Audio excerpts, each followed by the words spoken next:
Okay, so listen, this is the third time I've tried to do this video, but I'm going to go ahead and get it out. Over the next 30 days, I'm going to be talking about a poverty mindset and a wealthy mindset. So here goes.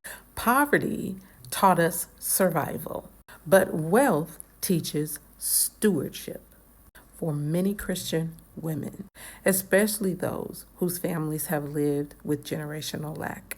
There's always been this moral and spiritual tension. Loving the resilience that you gain from the scarcity forged without loving the scarcity.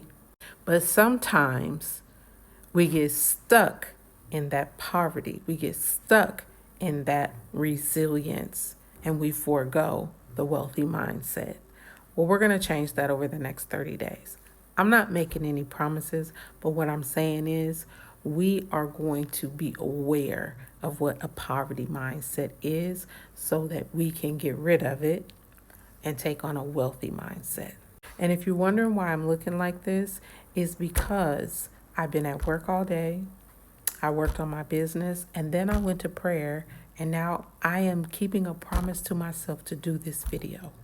To hate poverty is to refuse its limitations and to refuse its narrative of limitation. To receive wealth is to accept God's provision and be able to steward that provision for legacy, justice, and kingdom expansion. Now the verse for today is Deuteronomy 8:18. For it is he who gives thee the power to get wealth. Now I'm going to read the whole thing. But remember the Lord your God, for it is he who gives the ability to produce wealth.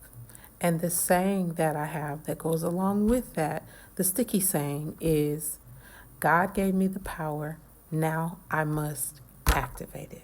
So here's the context. Moses is speaking to the Israelites before they enter the promised land. He's warning them not to forget God. Once they experience the abundance. So this is the very first scripture of the next 29 days. Don't forget.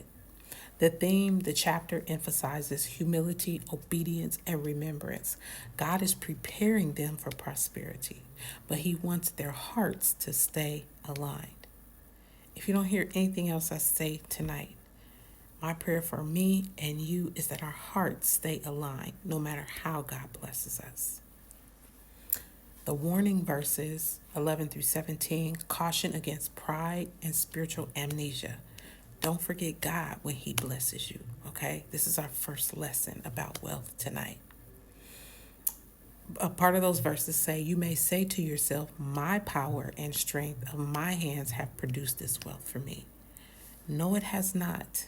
Okay, because if you would have had wealth, you would have had it by now. Okay, but since we don't have it by now, we're going to remember that it's God who gives us the ability to gain it. Okay, for his purposes, for our legacy, for his good, for his glory and our good. All right.